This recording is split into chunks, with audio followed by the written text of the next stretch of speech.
Hey everyone, welcome to Unique Ways with Thomas Girard and More Than Audio podcast.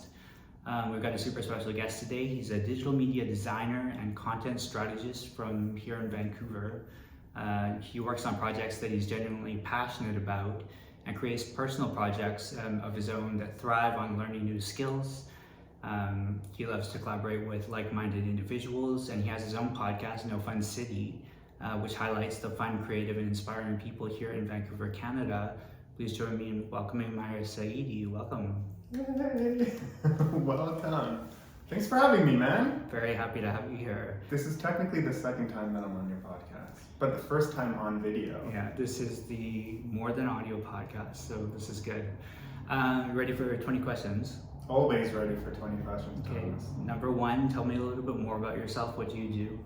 Okay, so I am, as you said, I'm a digital strategist, or content strategist is another term that's broadly used. Mm-hmm. And essentially, for most of my life after college and university, I did freelance in that field and in digital media.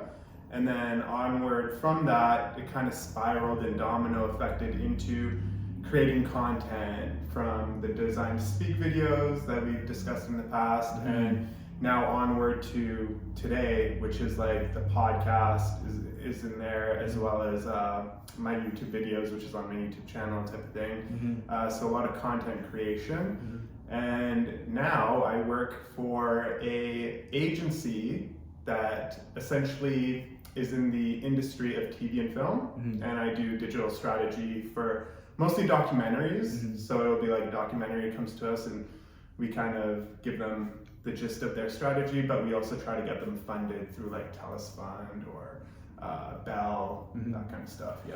It reminds me of a previous guest on the first podcast, Girard, who does documentary films. He did one with Meryl Streep, and he did one with the Dalai Lama. He's doing wild stuff like that. But you know, this is super exciting because to have you back on and to expand our conversation about, you know, everywhere the podcast has gone, your podcast, and the start of this podcast, which was essentially inspired by you.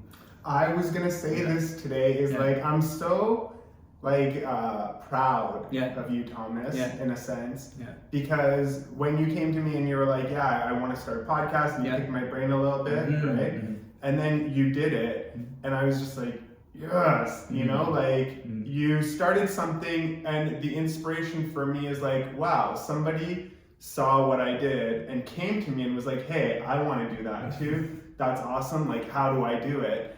And now you're like, I don't know, how many episodes? 60? No, almost 100. Almost 100. Yeah. To put it into perspective, 3 years ago, I started mine. You started yours like a year ago, let's just say. Yeah, roughly.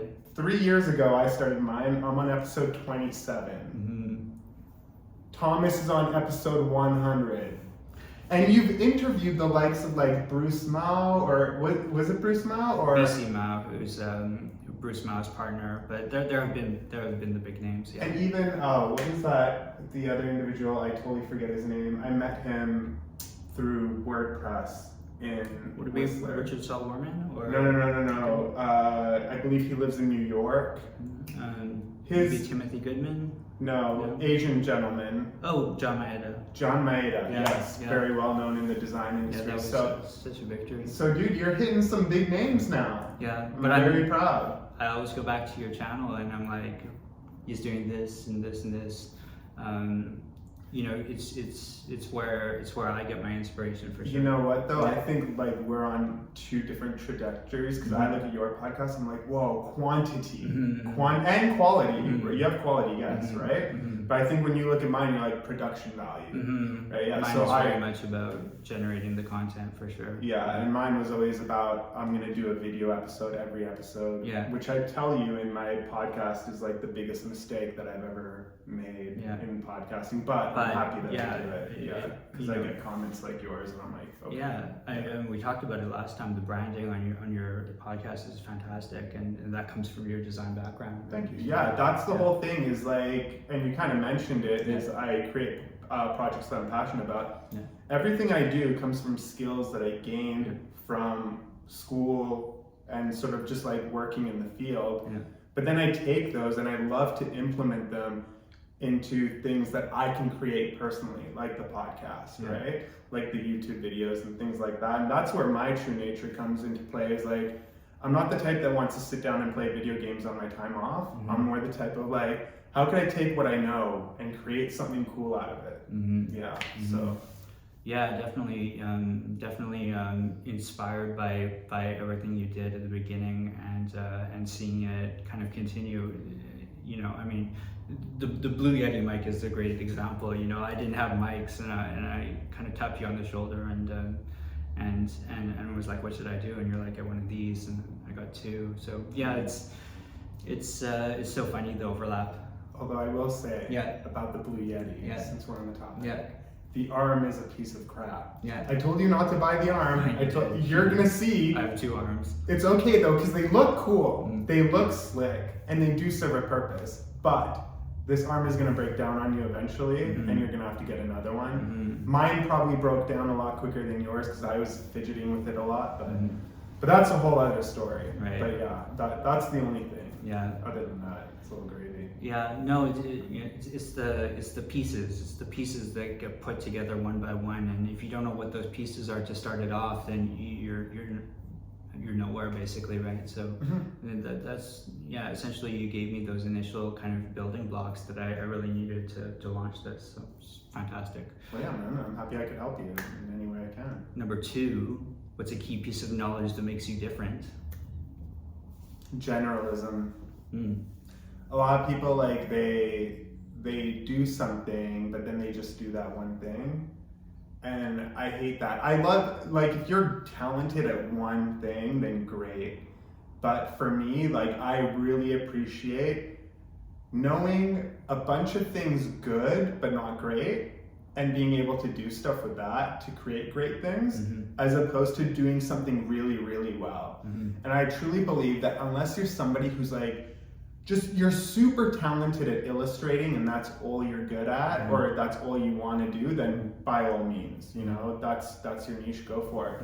But for me, even in school, like throughout schooling, everything was generalized. It was kind of like, how can you use digital media, which is already a general thing because there's so many different outlets of it, to create general other creative things, right? Like videos, or like a brand, or like a campaign, or a marketing campaign, right? Or a strategy. So for me, it's a lot about like being an expert in general stuff. And that actually moves forward to now what I do now, digital strategy, because I'm not an expert in the documentary that we're trying to get funded and promote. Like, I don't know the topic. I have to look that up on the fly. So it fits in perfectly with what I love to do, which is being a generalist. And I think that's like a vital part of my career. I think anywhere I've gone, or any kind of like connection I've had with, you know, counterparts or fellow associates, they would say the same thing, like, you know a lot, right? I can't necessarily implement everything perfectly, and I'm not the best, but by all means, like, if you ask me questions about random topics, I'll probably know something about it. It's a great thread to talk about. You know, we had Timothy Goodman on the first podcast, and he's an illustrator essentially. He creates these illustrations with really thick Sharpie blades, like this thick. Okay. And then he like creates these murals by creating these illustrations with these Sharpie blades. But he speaks all around the world. He's got a book out, you know, and he does these kind of personal projects similar to you and I. And you know, at one point he was on the show and it was so inspiring. But at one point I was like, you don't necessarily need the illustration with the Sharpie piece. You know, your whole kind of way of being ends up being the primary kind of outlet that you're showing, that you're giving to the world essentially. And the illustration is nice and it helps people understand, but there's so much more than just that single specialty. 100%. Yeah, so that's a great example. Okay, question 3. Why this, of all things? Why do you do what you do?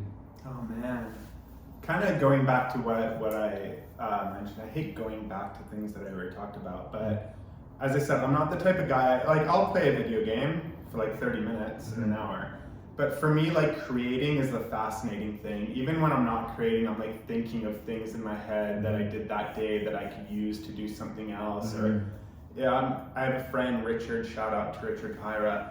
When we hang out, we literally sit down and we're like, wouldn't it be cool if? And then we come up with ideas. We literally come up with brands, campaigns, like concept to creation almost of like actual companies. And 3/4 of the time, we don't really do anything with them. But it's just cool to come up with those ideas and be like, yeah, that would be really cool. And then you could do this and you could do that. And oh, you could source the materials from here because it's going to be cheap. But then you can, make exponential growth, X, Y, Z. So for me, like having that outlet of just always thinking creatively is important. And I got that straight up from university. That's when that initiative kind of really fell into place for me. I had a couple really good mentors and teachers that just pushed me and really drove me to do better. And also like they knew that I had the concepts and the ideas, but the implementation for me was really difficult. So they really pushed me and pressed me to like figure out ways to implement things that I may not necessarily be the best person to implement. So then what do? Well, you find the people that are the best, right? So through that, I think I just gained an enjoyment, almost like a form of entertainment, for me at least, to create things. So that's why I do the things I do.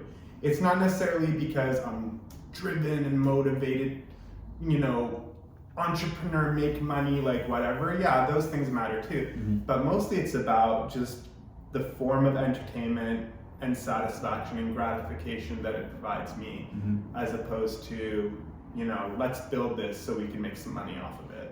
I mean, our last guest, Dr. Garnett Hertz, said it very well. He said he's addicted to making things, and that's simply what it is for him. Right now he's been doing this skate park work where he goes to the skate park and does graffiti, but he's an academic, and his primary job is speaking and writing and doing the journal articles, and he just needed to make in more different ways. And I think this graffiti was one outlet, but then he's always looking for the next thing that he can kind of get his hands dirty with, and that seems to be a overlapping piece with us. You know what I call that? Yeah. I call that the "What are you, 12?" And I'll explain. Yeah. So I ride a longboard, right? A lot of people consider longboarding something that a child would do for some reason. Why, it's beyond me, I don't know, but somebody else probably is like, yeah, it is something a child would do. But a child also rides a bike, so does an adult. A child will ski or snowboard, so does an adult. So I had a friend, I was longboarding once, and I told him, I'm like, yeah, I'm going longboarding. And he's like, what are you, 12? And I'm like, well, no, but yes. I wish. Yeah. So in context, a graffiti artist, what are you, 12? Yeah. Like, come on. Absolutely. You're spraying and but who is he? He's an academic, right? So Fulbright scholar. Yeah, so like the notion of what are you, 12 is all about like, find the thing that makes you 12 years old again. And that's going to be the creative outlet that you're going to love to do. And I highly encourage anybody who can think in that mentality of like, what excites you and brings you back to being a 12-year-old? Go do that for a little bit, see what happens, you'll enjoy it. I love longboarding. I always have, always will. I love snowboarding. I'm an adult, I have a job, but you'll never take away the what are you, 12 out of me, right? Yeah, and absolutely. I think that's the best way to sort of give and push it on an angle, right? It's kind of like, think about the time that you were 12 and the things that you love to do. Now bring that into your adult life and in adulthood, and kind of ask yourself that question, like, what am I 12 about, right? Like, what do I love to do enough that I will do right now? It doesn't have to make me money. It's just something fun, a hobby that maybe you haven't done in a very long time, or you've never even done before. I have friends who wanted to longboard, have never done it before, because what are you, 12? And they want to learn, and I'll be more than happy to teach them. So, that's so funny. Everybody has something. I was playing back a previous episode, and I was kind of looking at it, and I was like, this reminds me of Wayne's World. Remember Wayne's World? Like we were talking about it. when I was a kid, like Wayne's World was it. You know, I memorized the whole film from the beginning to end. But it's these two guys on a couch that are filming themselves.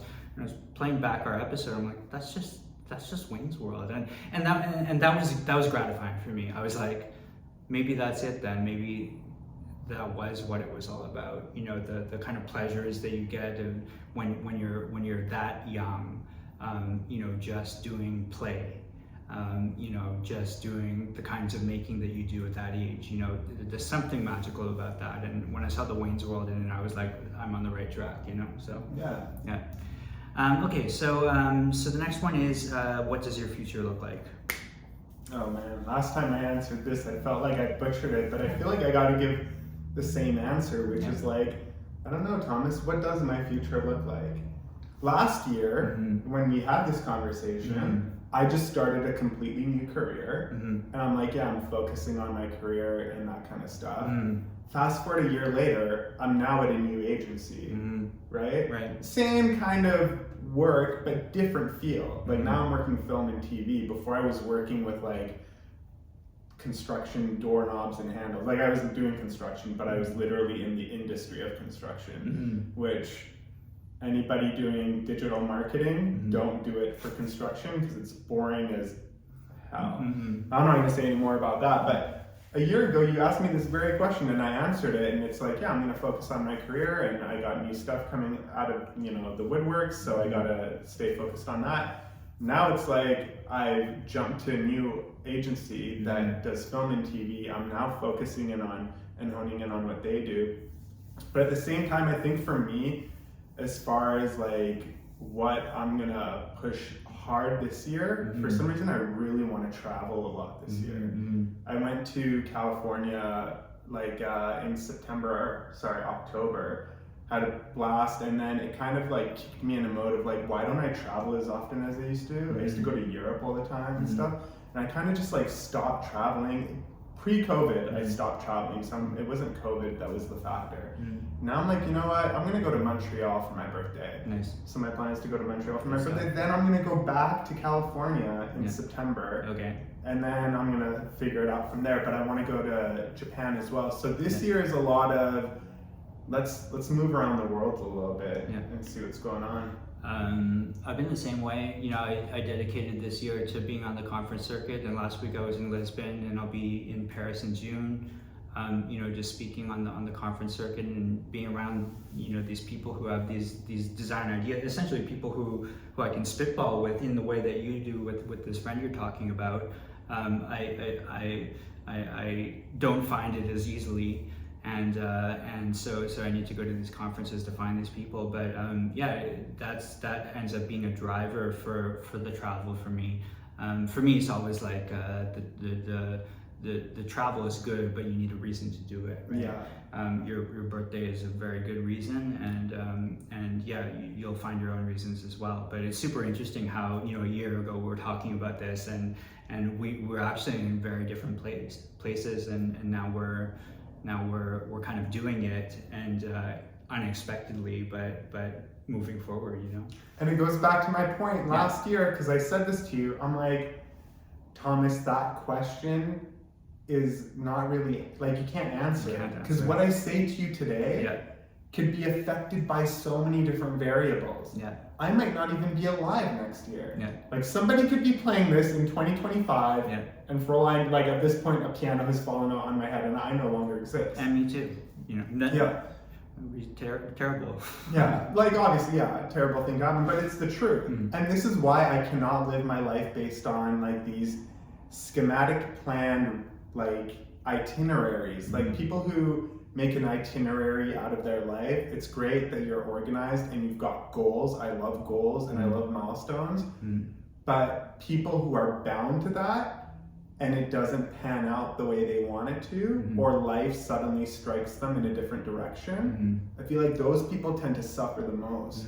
Whereas if you kind of put your foot off the gas a little bit, or maybe off the brake, and you kind of coast, but you do have your end, you know, your B point in mind, things fall in place, things will fall in place, and whatever happens in between that kind of becomes an ebb and flow.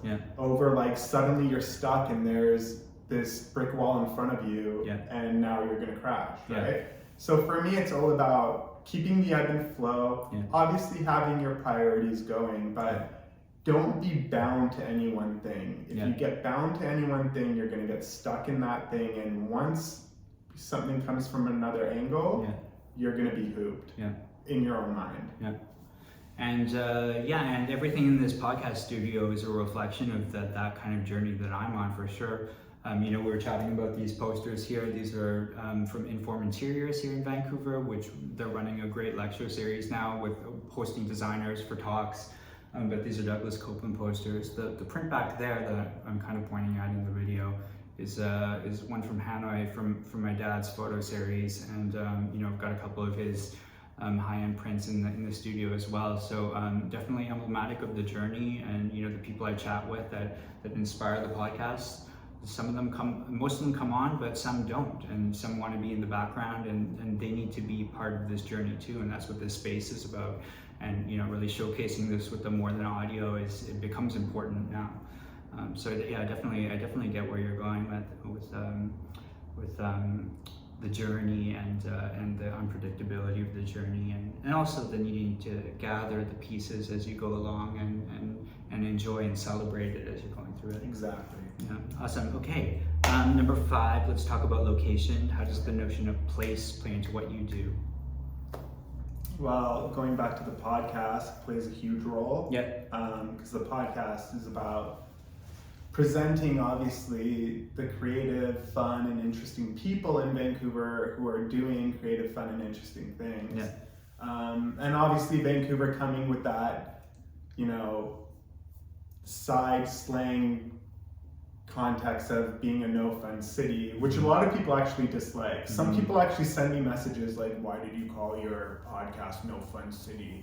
It's shaming our city. And no, it's not. It's just the whole point of it is to shed light on the fact that the city is fun, and it doesn't rain here all the time, and there are people doing interesting things, and we're gonna highlight that. And it's okay for us to call it No Fun City. I think so. It's totally fine. But I've had 2 guests actually comment on it, and one person that we know, that we both know, who's also was a big advocate against the podcast name, but plays a huge factor as far as the podcast goes when we're talking about Vancouver. When we're talking about life, travel, obviously, in talking with you right now, I'm telling you that, I want to start going away again more often. I think place is going to play a huge factor as far as inspiration goes. I've never been to Montreal, so for me, going to Montreal is going to be a keen place to digest a lot of different culture that I don't experience. And I'll have the Paris piece, and you'll have the Montreal piece, and we'll be able to like that. And then I hadn't even thought of it, but there's going to be that French connection, right? So, super cool. It's like chien chaud versus le hot dog. That's literally a difference between France and Quebec. Okay. So in one place, I think in Quebec they say chien chaud, if I'm not mistaken, which translates to hot dog. Okay. Or dog hot in that context. Okay. But in Paris, I believe they say le hot dog. Okay, cool. Yeah, I'm pretty sure. Don't quote me on that. Okay. But quote me on that at the same time. I'll think of you when I'm there. Okay, so number 6, if you had to start from the beginning, what advice would you give your former, younger self? The beginning of what? The beginning of it all. The beginning for you.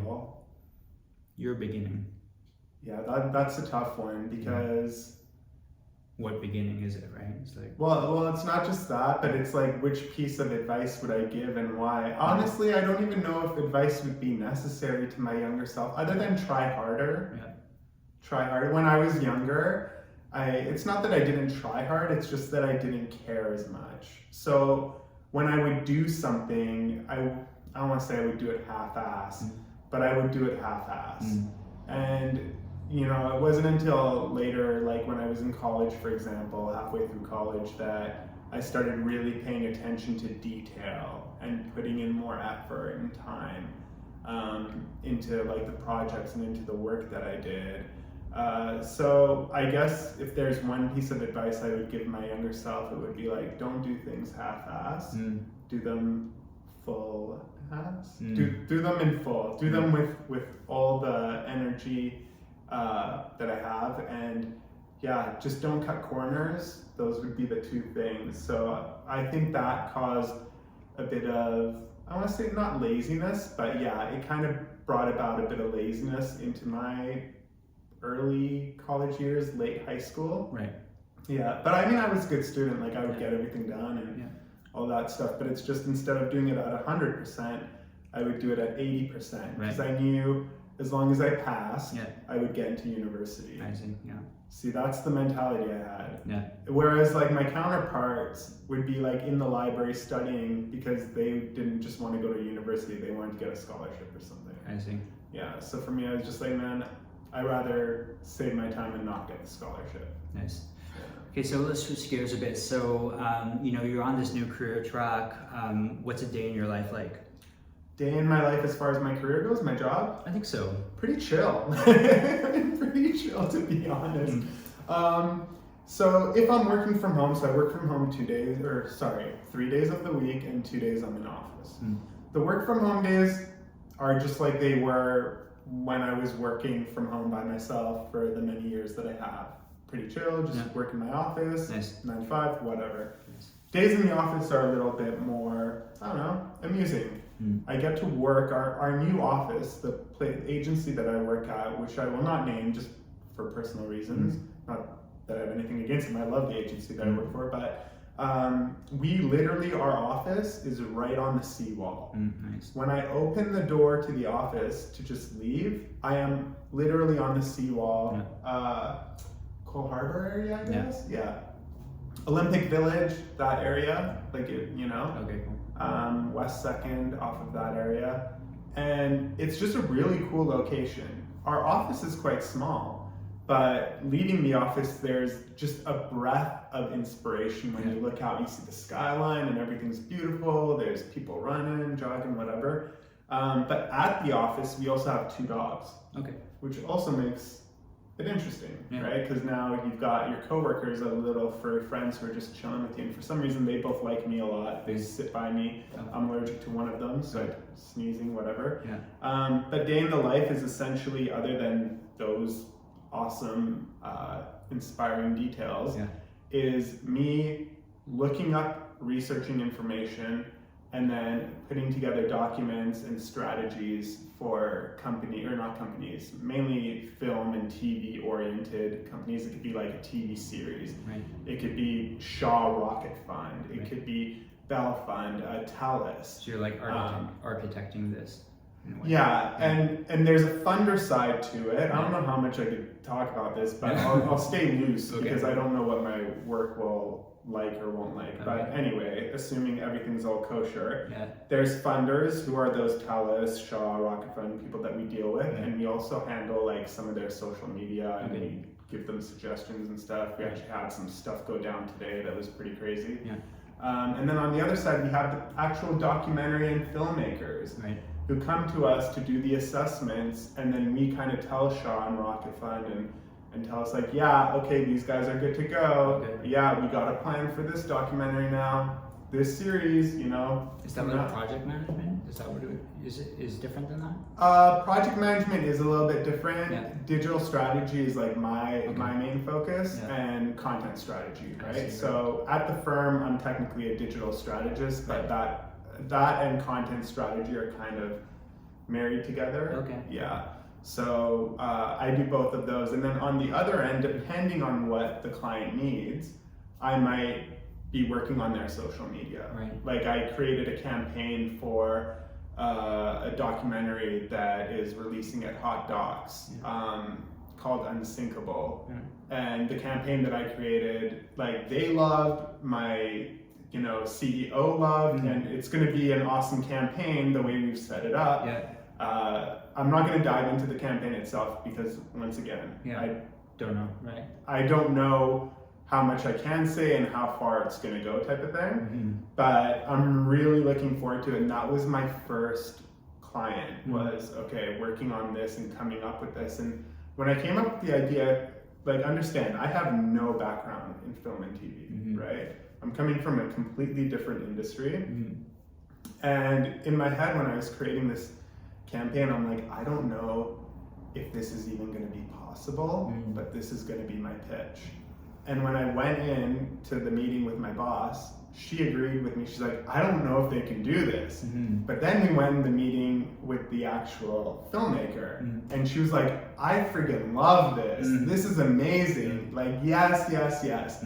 So when she said that, like, I got a sigh of relief and sort of figured out, like, okay, I might not be in the same industry I was in last year, but conceptually, as a strategist, I know what the I'm doing, right? So it kind of put me on my high horse, and now beyond working on those client stuff, another side of what I do is working on the business stuff. So right now I'm developing a productization strategy for the company as well. Yeah, so like the company that I work for. Nice. So it is still broad beyond working with the filmmakers and the funders. We still work in-house as well. Very cool. Yeah, we've got two sort of segments there. It's awesome. I can't emphasize how awesome that sounds. Lifelong learning. So you talked about researching your clients or your projects, and maybe having to ramp up, and maybe having to be a bit of an instant expert, I imagine. But what about lifelong learning? Does that play a role for you? Yeah, I always tell you, Thomas, like, I'm always into lifelong learning. I'm all about that.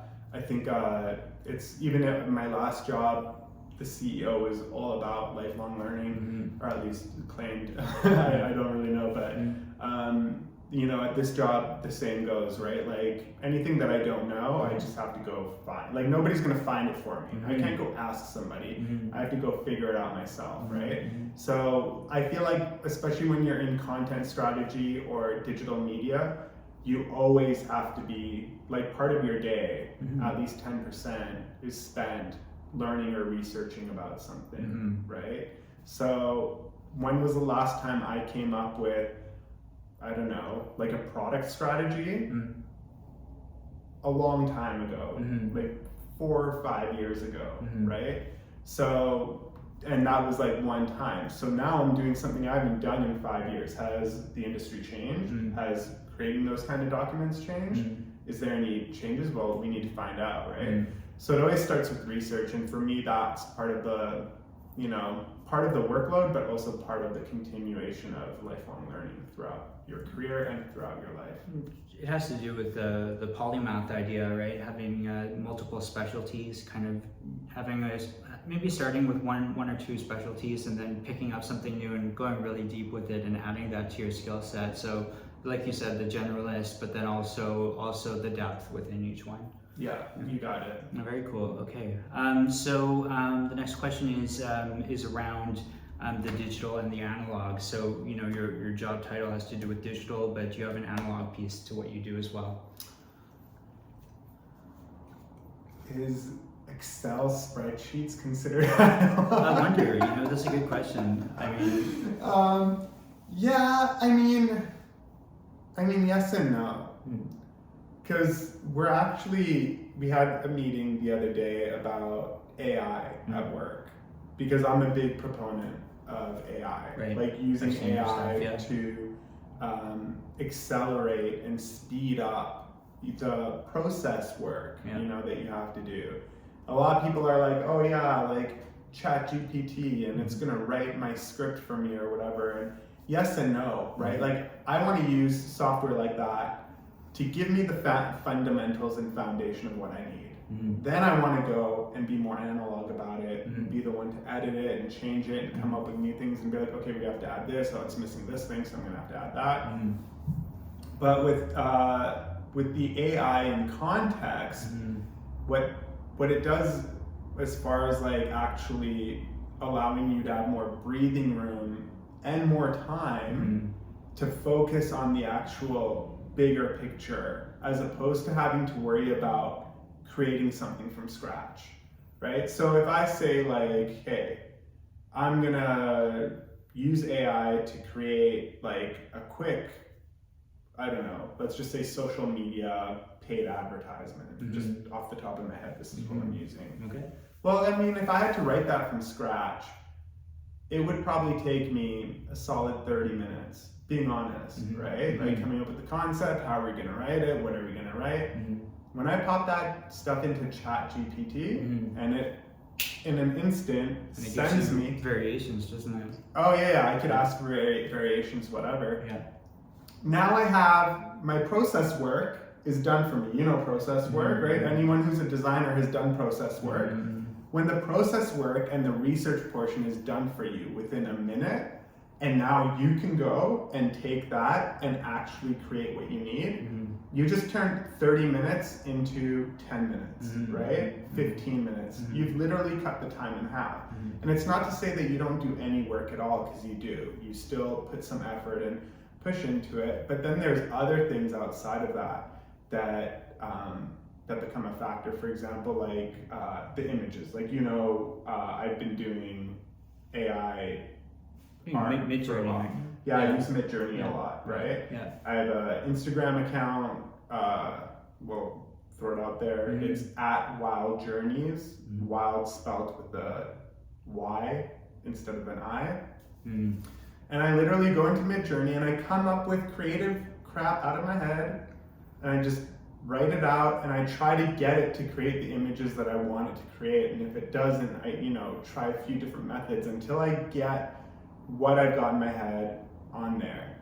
And I look at those images and I'm like, man, if somebody had to create this, each image would take like maybe even upwards of a year to do. Like, some of them are really intricate and really crazy, and I don't think anybody could come up with them. So for me, blending analog and digital is like the best thing you can do.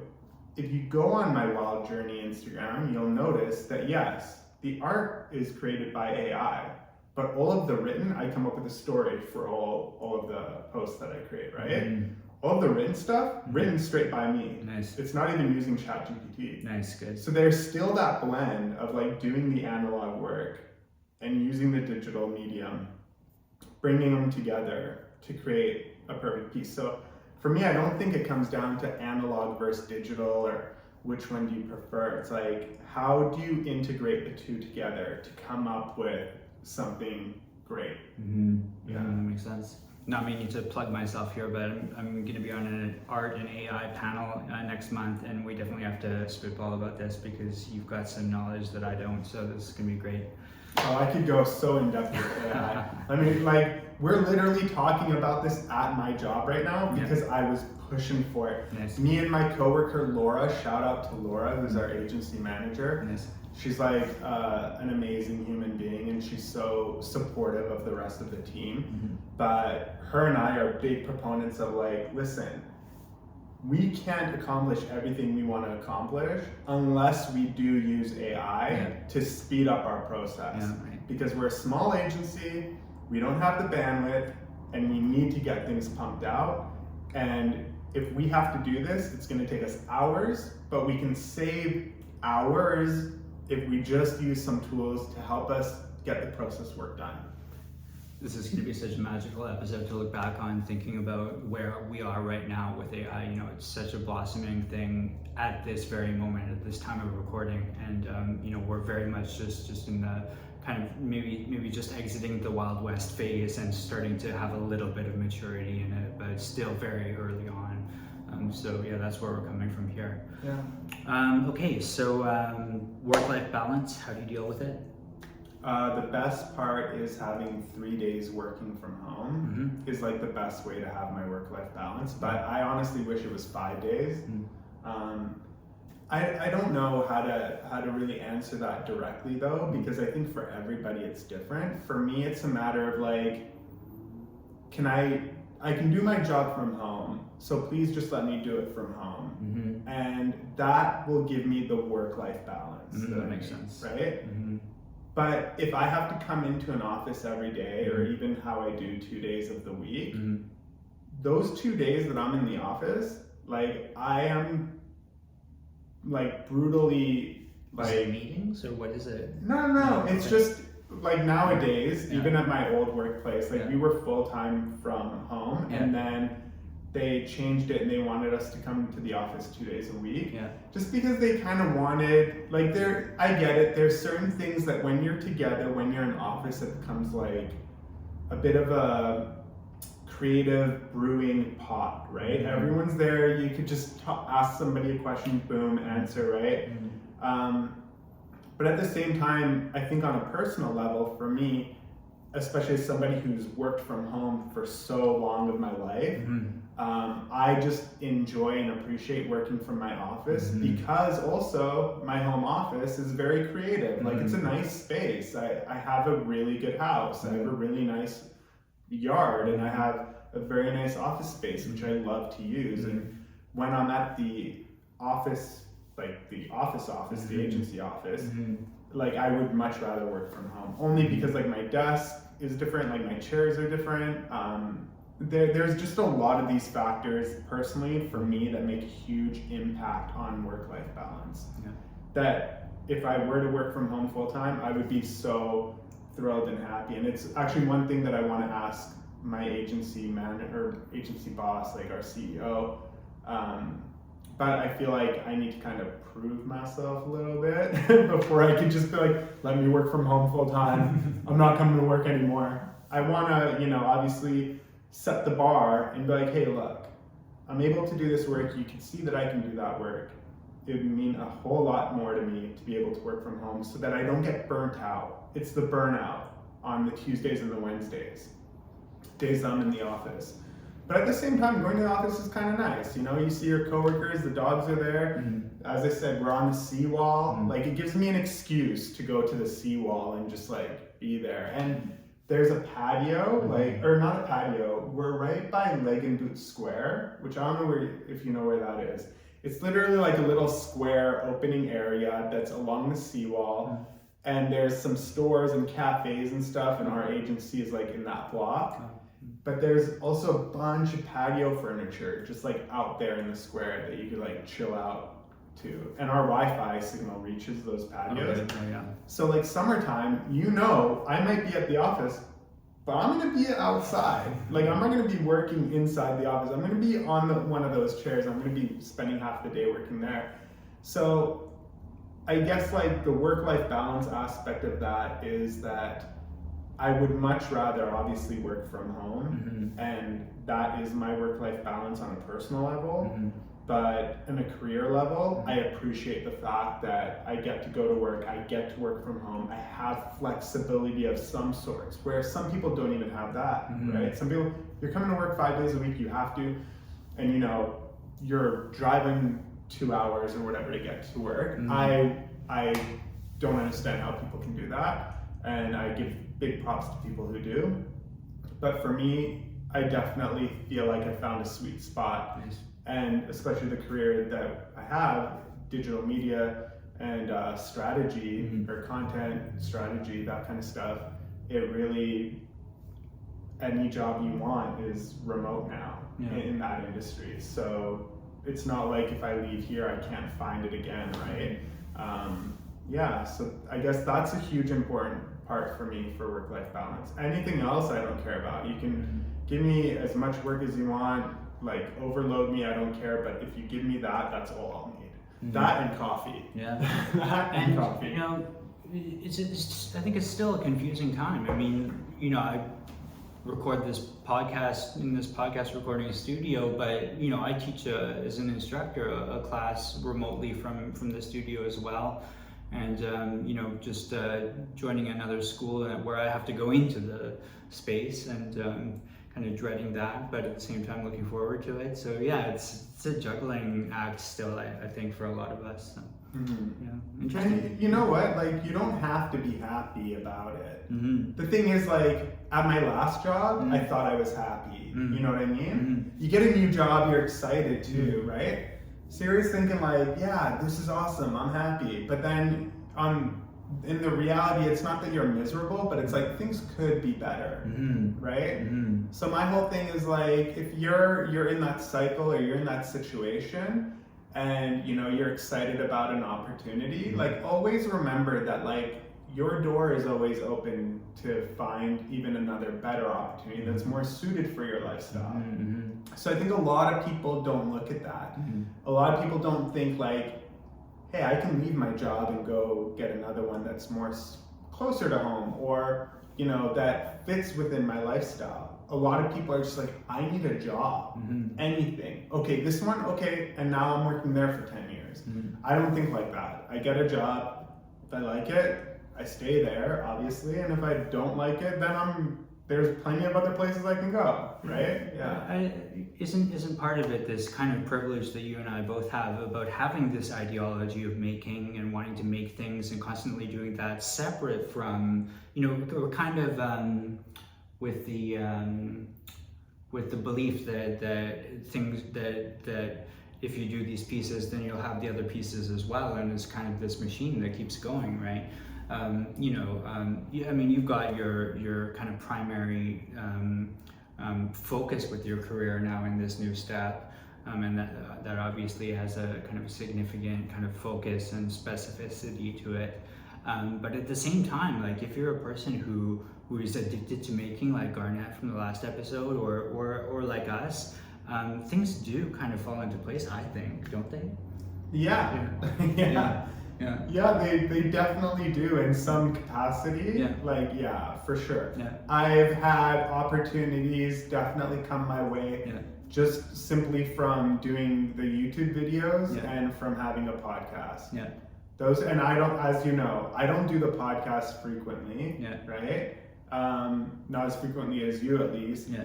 But man, like the types of comments I get from that are more than enough that pays off the effort that I put into doing them. But beyond that, it's kind of like having companies approach you and be like, hey, we want to support you and we want to give you money for this kind of stuff that you're doing. You're like I'm not, like, let's remember, like, I'm not some sort of 1 million subscriber YouTuber or anything, right? Yeah.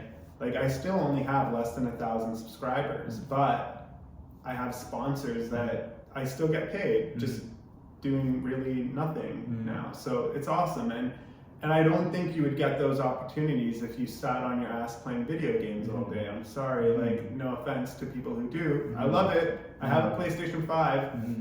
But for me, like, creating doesn't just brew more creativity, right?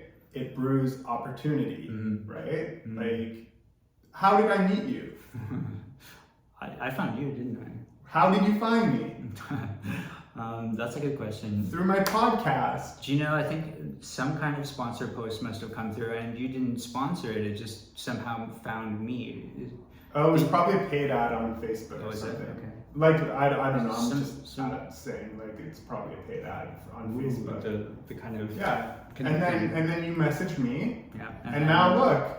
Unbelievable. We're friends. And a year on. I'm on your podcast, you're on my podcast. Right. You started a podcast. It's unbelievable. And you're in this new career trajectory, and we've kind of shared this path, you know, at the same time of taking different spots on it, we've kind of, you know, gone like this together. Yeah. So it's super interesting. The shitty part, Thomas, is that other people don't get to see that perspective of it. For me, even when I did Design to Speak, same thing happened. You know, like, I got to meet Aaron Draplin and meet cool people who are designers and then talk to them and then... I can send him a message, probably. I don't know if he'd listen, but I can send him a message. I got to meet cool people, and even from that, like, learn about them. And there are people who I didn't even know about, who I searched and found them in doing the Design to Speak videos. And, you know, then they become part of your network. And I gained so much experience from doing Design to Speak, not even meeting cool people, but working with Ryan Ma, who's now part of Black Rhino Creative, and Danny Barish. They're doing amazing things. They're documentary filmmakers, and I've even worked on some of their projects with them, doing like drone filming and stuff. So even Design to Speak brought exponential experiences and networking opportunities for me. That was crazy. And then now you extend that to the podcast, and, like, you know, I met you, you know, and that domino effect, right? Like, my podcast influenced you, you created a podcast, you're meeting 100 awesome people now. Unbelievable, yeah. And people don't see that. Like the people who are listening to this or viewing this, or people who don't even see it, they don't get to see that part of it. And that's what bothers me, because I feel like it's one huge factor that people don't realize can make a huge difference and impact in your career, in your social circle, in your network, in your creativity, in things that you do. Yeah. You guys start your podcast. You know, we had Keith Tam on, he started his podcast now. We had Girard Alvarez, who's a Vancouver kid, and he started his podcast now. You guys start these podcasts. It's really good. To be fair, Thomas, so I've noticed something over the past few years. What's that? Now, I started a podcast before podcast became like everybody has a podcast, right? Podcast now is like having a Facebook account, being honest with you. It's so saturated. That also pisses me off. So I'm excited, yes, for all these people having new opportunities, you obviously having me still being able to do it. But it's so saturated. You guys, you'll never hit 100 episodes. It's so saturated to the point where now the podcasts that I hear about are podcasts that are owned by businesses. So businesses are doing podcasts now, right? And this is the part where it gets a little iffy for me, where it becomes like authenticity versus marketing opportunity. Yeah, it's a trap, isn't it? Yeah, and I'm all for people who are about authenticity. I get the strategy behind a business. If I owned one, I would also have a podcast for my business, 100%. But truth be told, for those of you who are thinking about starting a podcast for your business, podcasts are actually the very last aspect of which a channel of which somebody who you are marketing to is going to find your business. So it doesn't actually provide any huge value to marketing. And yet every company, like especially SaaS companies, right? Software as a service, those companies, they all have podcasts. But I don't know why, because I've never found one SaaS company through their podcast. I've always found the company, then found their podcast. So they treat it like added value content, and sure enough, that is what it is. But I don't think I've ever listened to more than one episode of a podcast by a company, as opposed to how many episodes I've listened of Tiger Belly, you know, of your podcast, of my own. I always listen to my own podcast only because I want to hear everything that I did wrong. I told you this, right? I think so. Yeah, I always suggest to people who have podcasts, I'm like, always listen or watch your own podcast after you've posted it, because you will see all the things that you've done wrong. And I've rectified so many things just by doing that. I don't watch it out of vanity for myself or out of love for myself. I watch it to find the things that I do wrong and to nitpick.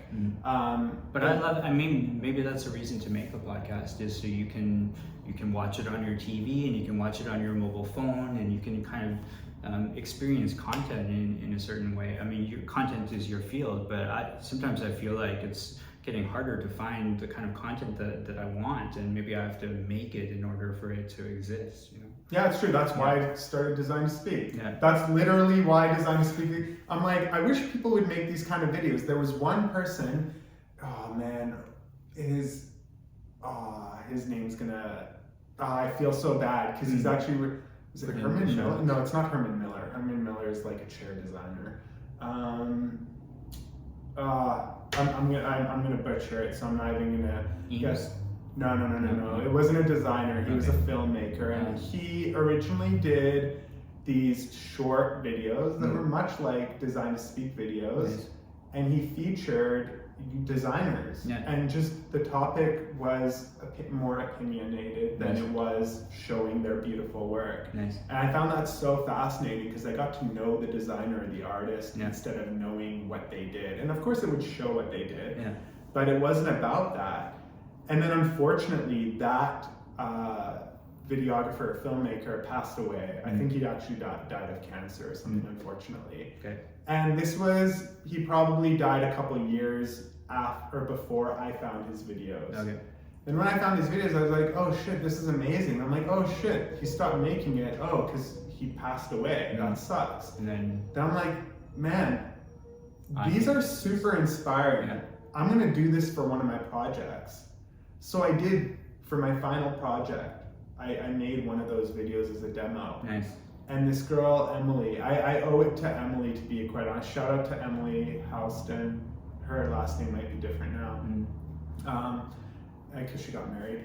And Emily, in class, after I did the video, she's like, Mahyar, that was really good. You should do that for real. And I'm like, what do you mean? She's like, you should actually do it. Like, you should start making these videos. The only reason why Design to Speak exists was because Emily was like, she had my back, and I was like, man, okay, so I'm not the only one who thinks this is a good idea. Okay, I'm gonna do it. And that put me in touch with Ryan, right? Ryan Ma from Black Rhino. Ryan and I started working together. I learned everything I know about video and editing. For the most part, I learned from Ryan. Like all the basic stuff. If I didn't have him there, I would have been screwed. But you made that happen. I mean, you went out there and you're like, I'm gonna make stuff happen in my life. Like, oh yeah. That's the other part of it, is like the drive to actually do it. Like it's one thing to have an idea, but it's another thing to make that idea come to fruition. Yeah. And you know, an idea is only an idea until you create something. But then when you create it becomes like a living thing, like tangible thing almost. And it's crazy how you see that happen, and when you get the end results, and there's 10 or 12 Design to Speak videos, or 15, I don't know how many there are now. It's very fulfilling to see those on there, and then you see like the Draplin one has like over 3,000 views, and I think it's got like 700 likes, maybe. I don't know. It has a lot of likes. So the community. Yeah, to see that somebody has seen that video. They don't know I made it. They don't know who I am. They don't care. And I don't care that they don't care. But they were inspired by that video. As simple as it was, as 3 minutes as it was, and as drunk as Aaron Draplin was when we filmed that. Nice. Shout out to Aaron. It turned out great. It turned out really good. The camera keeps going out of focus, but it's perfect for that episode because it was just like it just all tied together really well. Nice, good stuff. Yeah, so I just implore people, man, like if you've got a creative project or something that you've just been thinking about doing, just do it. Like don't sit idly like on the side and just be passive about it. You have no idea what kind of opportunities those things bring you. It's insane. Yeah, you need to, I mean, not to profess, but you need to kind of seek the opportunities that empower you to make stuff and to keep moving forward. There's so much that kind of shoots us down, and we've got to, it's getting harder to find the drivers for these creative projects. And a lot of times people do have the ideas, they just won't put it into action for some reason, and you just need to do it. Yeah. Sorry, soapbox. If you weren't doing what you do now, what would you be doing? Number 11. Playing video games now. If I wasn't doing what I do now, what would I be doing? Honestly, probably nothing. Like, what else am I gonna do? I love to create. I love strategy. Well, even the games. You'd be traveling. Well, yeah, but I mean that's just an event. That's just something you take part in. Okay, I would be walking. I'd be getting coffee. Right. So those are just things that people would do. But if you're talking like career-wise, if you're talking about like what would I be creating if I don't have any of these things, then yeah, I wouldn't be able to tell you, because I just feel like these are the things that I love to do, and I'm not one that sits back on those things. I'm one that kind of pushes forward and is like, like we're gonna make this happen. And I don't care how stupid or ridiculous people think it is. I'm gonna do it anyway. When I first started a podcast, I will tell you this, and this was years ago. Remember, I'm talking like saturation once again, right? Everybody has a podcast today. It's like having a Facebook account. It's like if you don't have a Facebook profile, the next thing you should have is a podcast, right? So even my sister now has a podcast, right? When I first started my podcast, do you know how many times I heard this exact phrase? Who do you think you are, Joe Rogan? because it's like the only podcast that was out there that was known in the past. And I'm like, no, I'm Mahyar Saeedi. My sister said those exact words to me, right? But who has a podcast now? My sister, who called me Joe Rogan. Do you call her Joe Rogan? No, but she hates Joe Rogan. And then I kind of bring up the fact to her of like, you know what's funny is like you do something that the person you hate kind of created, right? Like being honest with you, like he made it popular. And you know, I can't stand the drapery in the backgrounds of his podcast. What is that? I don't. Anyway, I shouldn't bash Joe Rogan. I don't judge people's backgrounds or whatever. It's like you do you, I'll do me, and they do them. But and the point isn't about Joe Rogan anyway, right? The point is that like there was this skepticism within my own social circle of people being like, you're not somebody to have this. Like you have to be, I don't know, an actor or a professional that does this. Are we coming full circle now? Is it becoming a thing like you need to have a company to have a podcast or something? This is what I was gonna, kind of coming back to that is, but the very person who people were comparing me to, if you go look at and watch the JRE or Joe Rogan podcast, if you feel like it, don't get mad if you don't. Like I know there's like people love him and people hate him. Like I could care less. But in his podcast, Joe Rogan would always say, he's like, you should have a podcast. Like everyone should have a podcast. You could do it. It's so easy. It's so easy. And I used to watch and listen to the Joe Rogan podcast all the time, mostly because I enjoyed his guests. Like Dr. Rondo, she's like super amazing. But he's had like Elon Musk on, right? Yeah, of course. But this was, Elon Musk was more future. Like we're talking back before like it was even popular. And he would always tell guests like, oh, you should have a podcast. It's easy. Everyone can do it. And this is when I started creating content, and I'm like, you know what? I wanted to do this for a while. I'm gonna do a podcast. I'm doing it. So I started. Joe Rogan. Yeah, so it's just funny. Like, I don't know, the whole thing is funny because then those people who were like talking down on me for having one were the very people that ended up creating ones for themselves or are now listening to mine and being like, hey, it's great, good job. The nerve of them. Well, not the nerve of them, because I would probably say the same thing to myself if I was my own friend. Right. Like, why do you have a podcast, dude? Like, who are you? But that was then. Yeah.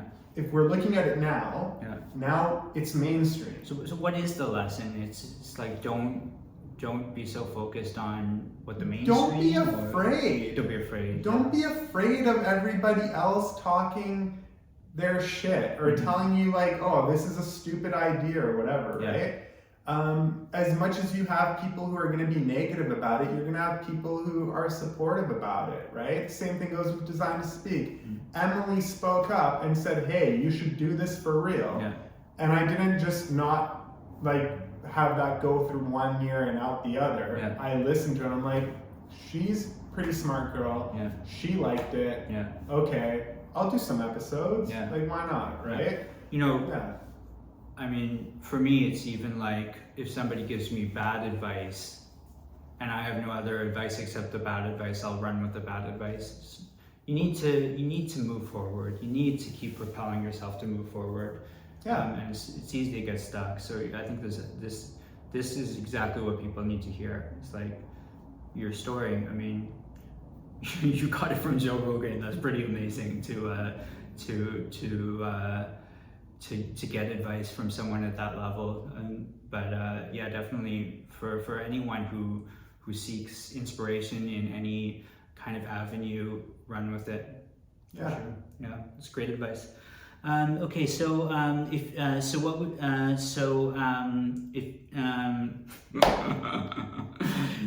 if you weren't doing what you do now, what would you be doing? Is that what we're? Didn't we already ask? Did we ask that? Okay. I think we were asking. Sorry. What would you not like to do, career-wise? My last job. I'll tell you why. It wasn't that I didn't like my last job. It was a very it was a very in my opinion at least, a hostile environment.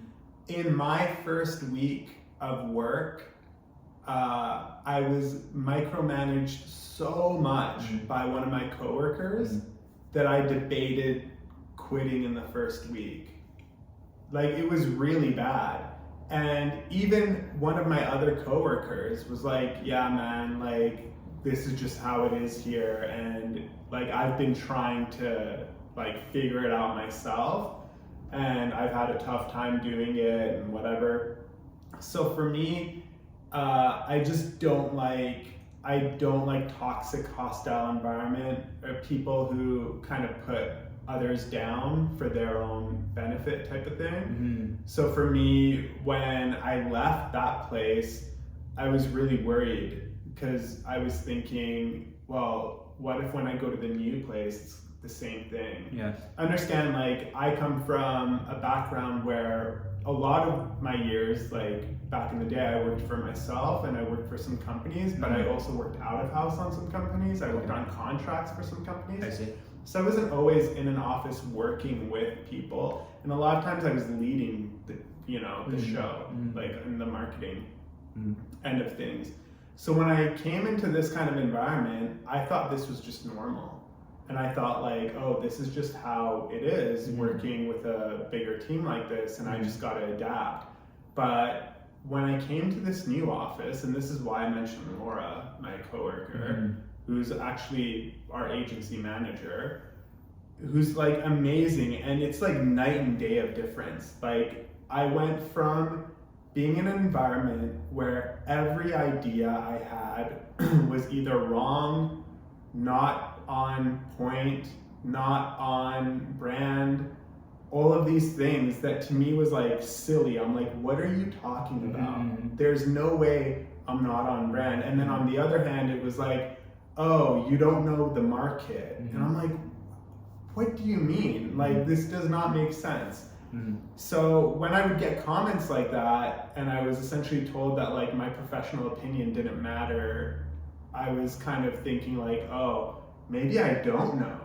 Maybe I am wrong. And maybe like everything that I think I know and all the experience I've had is not actually built up to being like a professional opinion. So always trust yourself. Always trust yourself, because when I came here, it was a different story. So what that did for me, always in the back of my head, was like, yeah, you're not good at your job type of thing. You're not as good as you think you are. But I come here and I'm giving similar concepts, similar ideas. I've worked at other places, similar concepts, similar ideas, skyrocket with like praise, with amazement, with, you're getting people behind you who have your back. I've never worked in an environment that was so toxic in my life. And when I left there and I started here, I felt so thankful, because even talking with Laura, who is my agency manager, I could tell even the tone was different. Even the conversations we have are different. Like, everything is amazing. And then now when I put something forward on a piece of paper, I'm like, I hope this campaign works. No, it was like, this campaign's gonna work.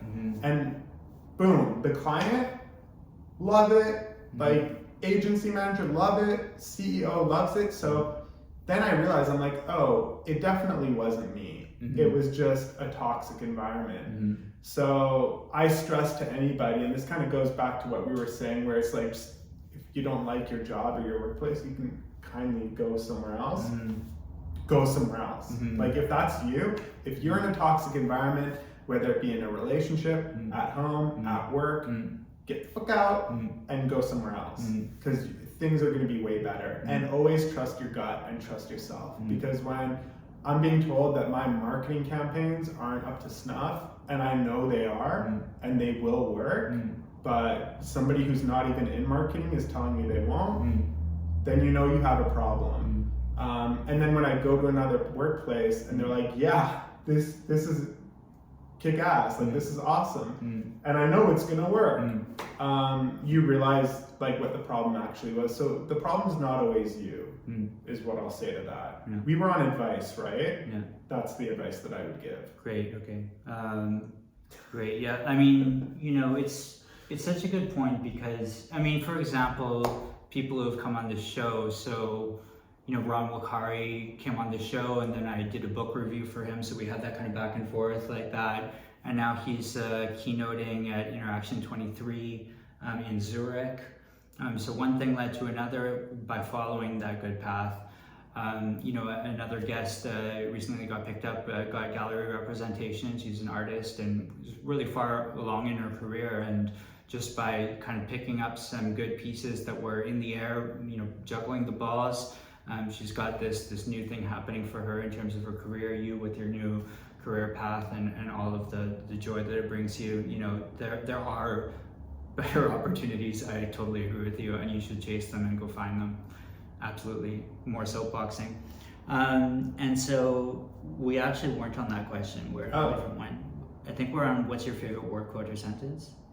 Did we? No, you didn't ask me that. Yeah, you definitely didn't. That would be the one that was next, I think. Yeah, so this is one I answered last time I was on. Yeah. Actually, well, I answered all these questions that was on your back. But it's different. It's the same quote. Yeah. It's the same quote. Sure.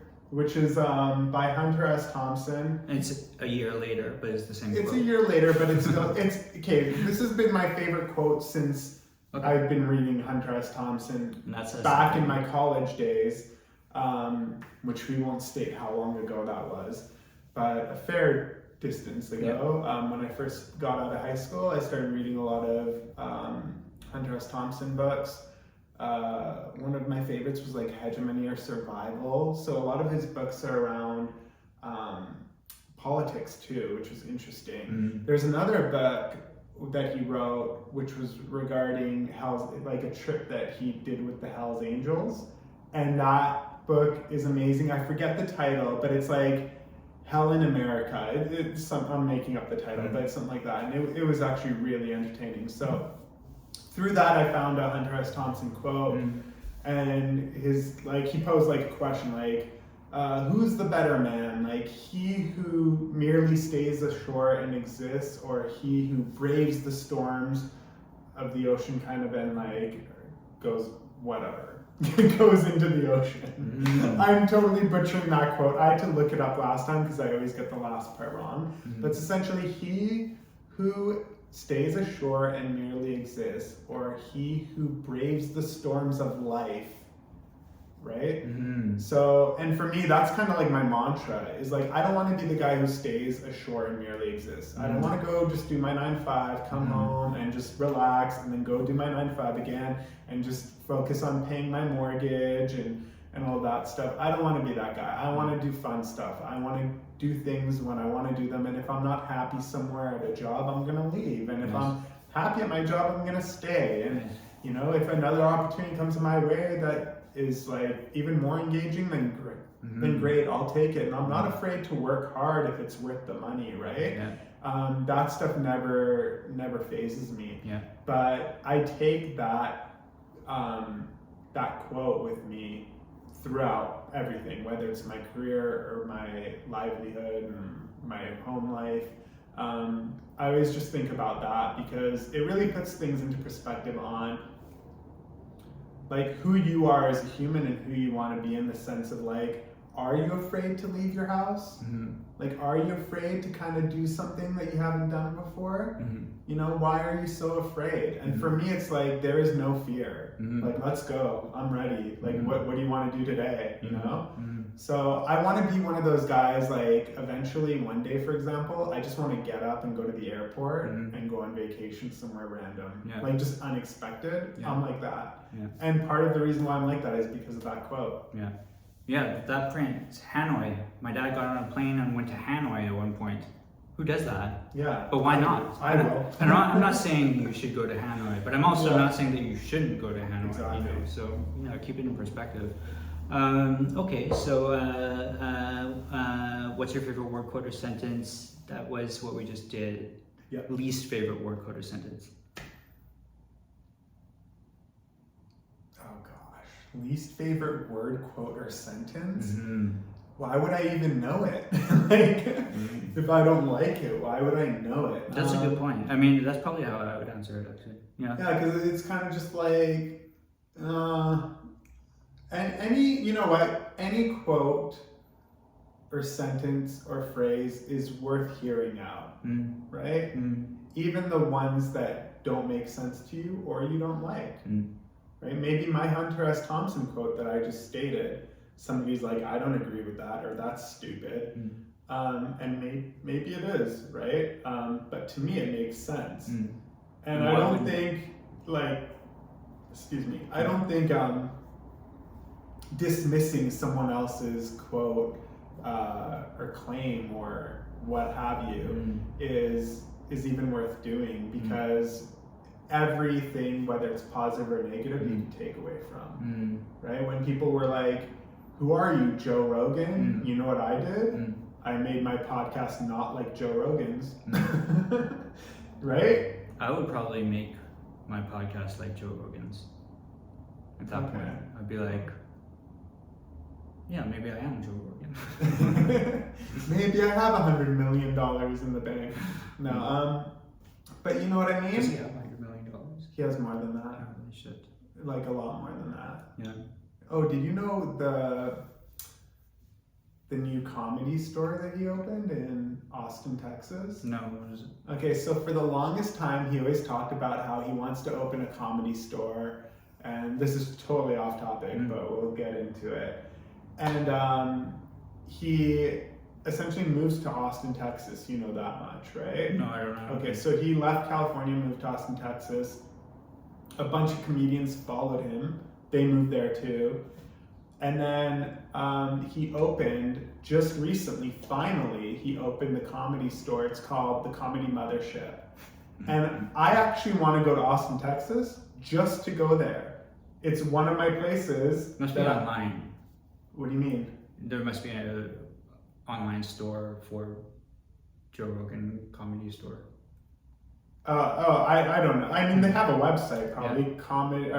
Comedy Mothership is what it's called, so go look it up. But it looks amazing. And everything that, like, if you've watched all 1,000 plus episodes of Joe Rogan, which I can say that I have. I've literally watched, maybe not in the past year, but I definitely watched the first 1,000 episodes, every single one. Are you serious? Yeah, because all I would work from home. Right. So I always have something in the background.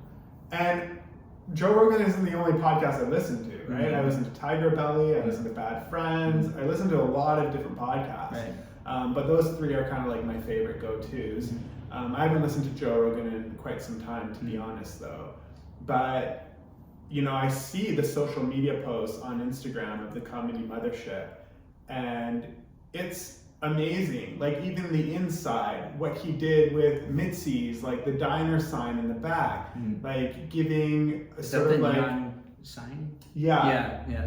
Giving sort of like an homage and an ode to, you know, the lady who started the comedy store in California, who just happens to be Pauly Shore's mom, for those of you who don't know.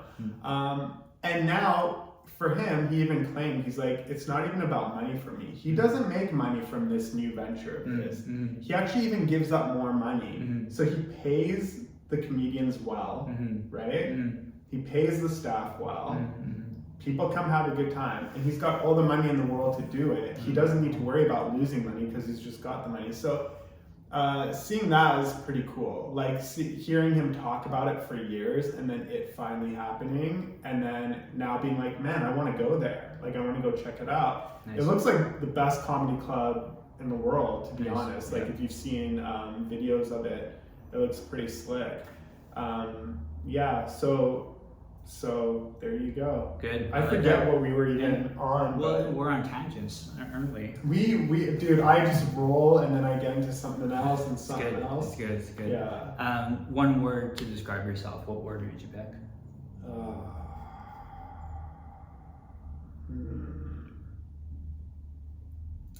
Today, my coworker. And Joe Rogan is 2 words, so you can't do that. My coworker today described me as energetic. So maybe I'll go with that. Good. But on a personal level, I like to think that I am, I don't know, what do you call a person who motivates other people? Empowering. Empowering? Okay, then I would say empowering, because I love empowering other people to like do cool shit for themselves and not sit idly by and just chill. I love that. Like I would love to sit down and have a coffee with somebody who's like, man, I don't know what to do in life, or one of my friends from school was thinking about starting to freelance. And, you know, I remember having a conversation with her, and she just left feeling super motivated. And now I think she is freelancing, so nice. There's that. So I like to feel like I empower people, nice. And I am very enthusiastic and energetic. So you could pick one of those three, whichever one applies most to you, but that's what I would roll with. What keeps you up at night? Shit. Everything, dude. I think too much. I think too much. Yeah. That's what keeps me up at night, is I come up with a good idea and then I can't stop thinking about it. But more than anything, I think negativity keeps me up at night. There's something that happens with me where, like, if something bad happens, I get so bogged down by it. And it will affect me for days, but I won't, like, it's not like I'll show it, right? But it will affect me for days. And I can never get out of that rut, but I'm honest and open about it, because that's the human in me, right? I think all of us have that. And I think I'm just one person that's willing to be like, yeah, like, things keep me up at night. And usually those things are negative things, or negative things happening in my life. It's good. It's a good one. A dream you're chasing? A dream I'm chasing, the American dream now. The dream I'm chasing right now, like going back to what we talked about earlier, was the whole travel thing. Like I got to get back to my roots, and my roots used to be like, I'm going to Europe, I'm going here, I'm going there. Every year I was going 2 to 3 different places for fun.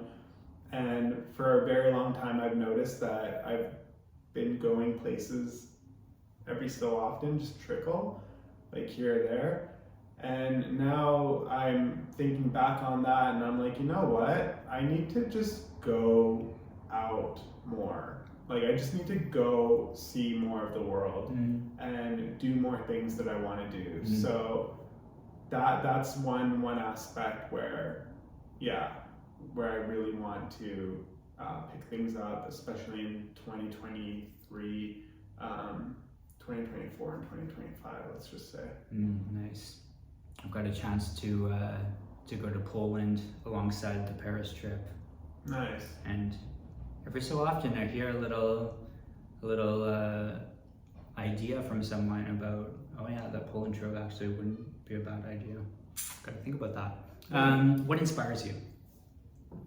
Everything and everyone. As shitty as that sounds, because I know that's so general, like such a general thing to say, but it's true. Like, you can get inspiration from the oddest of places, right?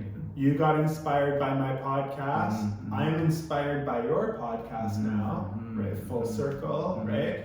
I get inspired just even the environment at work with that seawall in front of me. That's awesome. And the dogs. Yeah, I get inspired by the work that I actually produce. Right. I get inspired by my coworkers and my awesome CEO who just like is so good at not just providing good constructive criticism, but on the other hand, like amazing at telling you like when you've done an excellent job. That's good. Yeah.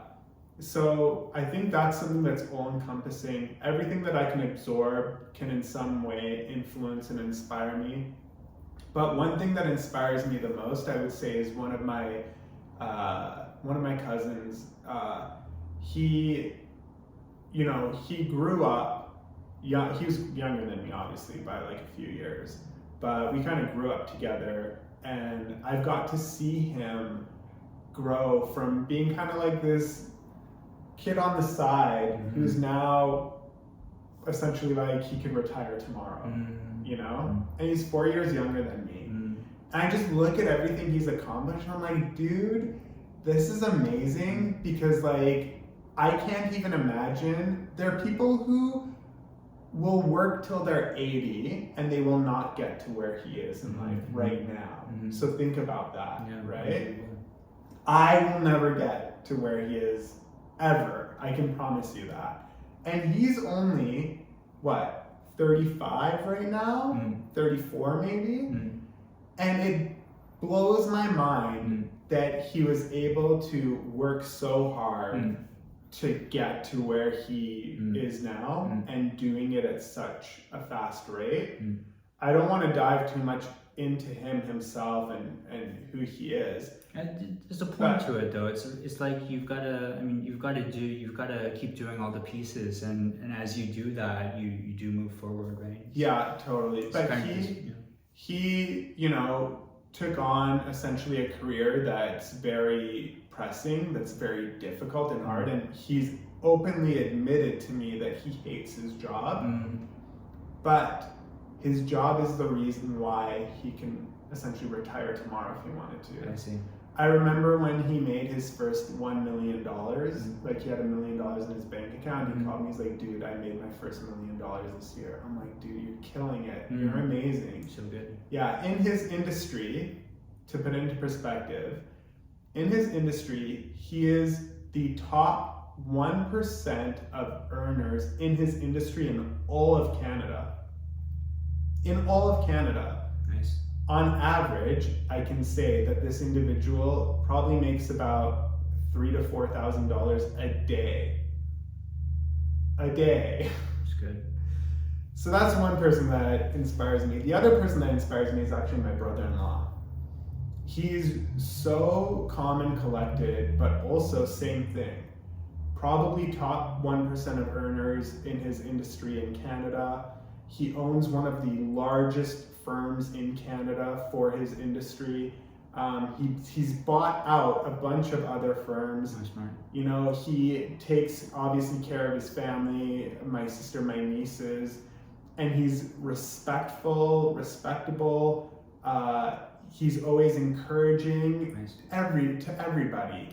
Yeah, so he's another person that I really inspires me a lot. And a lot of the good things that have come from me, I feel like I've seen from him. You know what I mean? Like I've seen him and I've kind of like taken the goods from that, right?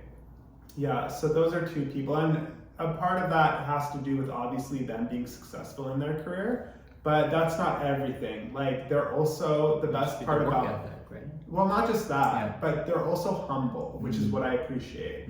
Because there's nothing worse than somebody that makes a shit ton of money who is not humble and who thinks they're the hottest shit. And I feel like if I made the amount of money they did, I would be that loser. You know, I'd be the guy who's like, yeah, like, you know. But these guys are guys, they don't flaunt their money. Exactly this? I don't know, like, yeah, look at me, I'm a hot shot or whatever. No, it kind of is like that, isn't it? Yeah, but for them, it's like, you know, they're people who don't really talk about their money. They don't really talk about, you know, their successes. And I kind of envy that because I feel like a lot of people who succeed, even in a small capacity, will be like, hey, look at me, right? But they don't do any of that. And I feel like that takes a lot of, not determination, what's the word that I'm looking for? I like the word impetus, but maybe it's different. It takes a restraint, isn't it? Yeah. It's kind of like a form of restraint, but also being humble with yourself. And both of them are so humble. Yeah, so I appreciate that the most. When you see somebody who can have that level of success, but doesn't let it lead their life, is amazing to me. And both of those guys do it really well. They're amazing people. Final two questions. Number 19, any advice you'd like to share? Just get after it. Don't sit idle. Like, you know, I talk to people who don't have any passion projects. We talk about passion projects all the time, podcasts being one of them, YouTube videos being another. And I spoke to a friend a while ago, and because I asked him, I'm like, why don't you have your own business, like instead of working for somebody else? This is when I was a big proponent of like everybody should have their own business. You shouldn't work for anybody if you don't have to. He's like, honestly, man, I just want to go to work, do my thing, come home, and just like be a vegetable, you know? Like not have to worry about any businesses, not have to worry about paying people, not have to worry about getting customers or anything like that. And I totally get that, but I'm like, okay, well, like beyond sitting on the couch, yeah, like isn't there something that you want to do more than just that? Like I get it, having a family, having kids, but then what, right? So everyone I know, family, kids, and then nothing, right? That's it for them. Then their kids become their life, and in my opinion, their kids become their excuse. Right? I can't do it because I got kids, man, right? And I'm not about that. I'm all about like, if you make the time, even if it's 10 minutes a day, whatever you're trying to build will grow into something. And it could be a hobby. It doesn't have to be like something. Elon Musk, how many kids does he? He has lots of kids, doesn't he? Who? Elon Musk has kids. I don't know. But all those people have lots of kids. Mark Zuckerberg has lots of kids too. Yeah, but they could also pay people to take care of their kids. Yeah, that's a catch, isn't it? Yeah. So, but point being is just like the thing that there is that you want to do, don't let kids or B, your career or anything hold you back from doing it. Chris Turcotte, who came on my podcast, he runs Centum Financial, great guy, and he was on my podcast, and he's like, I hate people who make the excuse of I don't have time. And I totally agree with that. Like I actually use that excuse with him. I'm like, I don't have enough time to do this regularly. I don't know how you do it. But he's like, no, you could always make time. You just have to work around, like, you know, instead of watching your episode of Survivor, you know, like you could spend that time doing this, right? So I feel like there's an aspect or level where people are just content doing their 9 to 5 and then nothing else really. Yeah. Because we're so bogged down by entertainment. But what they don't see that I feel like I do see is like doing things like the podcast for me are my forms of entertainment. You know, it's not work for me, right? And I don't do it frequently.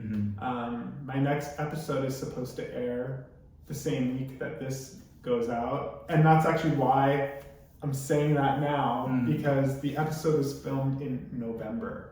Crazy. So it just goes to show like how long can go by before I even edit a podcast. Yeah, it's getting really bad. So now I'm like, no, I gotta re-energize, I gotta refocus, restructure, and post it. But part of the problem for me, it's okay to take downtime, first of all, right? We all run into problems. But part of the thing for me was like, obviously getting a new career, I had to rejig, you know, reassess, and sort of like let life settle for a bit before I could continue. So for me, that was a big factor. But yeah, just push your projects and do something creative for yourself. Yeah, that doesn't involve money. So this is a bit of a similar advice to what Garnett said, you know, but his is just about making in general, some form of making or creation. But here we're taking it a bit further with some nuance into that idea of make something, but have it be a certain way, and have it be a certain part of your life in a way, I guess. Yeah, and it could be as simple as baking. Yeah. Like you could be like trying to perfect the best cake possible. Yeah. That's your thing. Go for it, right? Yeah, great. And so number 20, you know, promoting yourself. How do we keep tabs on you? How do we look you up? What should we follow? Yeah, so follow me everywhere, look me up everywhere. You can catch me on my personal YouTube channel, which is under my name, Mahyar Saeedi. You can catch the podcast on Spotify, essentially on any platform that has podcasts, including Amazon Music, Apple Podcasts, Google Play, Spotify, all of that stuff. You can also head to the main podcast channel, which is hosted by Anchor FM. and the podcast is called No Fun City. Also, you can go to the podcast YouTube channel and subscribe there, because the podcast YouTube channel needs some love. Everything else gets love, but the podcast YouTube channel where the videos are hosted doesn't get as much love. So I like promoting that the most. So if you want to do one thing to support me, it would be to go sign up and subscribe to the podcast YouTube channel and hit that notify button while you're at it. We just started getting subscribers on the audio podcast, you know, on Spotify, and it's been so magical to see the numbers, how that affects the numbers so much, because people are watching every episode in that case. So, yeah, definitely hit the subscribe button. You guys have no idea how much of a gift that can be, so thank you. Yeah, definitely. Well, that's it. I mean, thank you so much for being on the More Than Audio podcast, you know, as your second run here.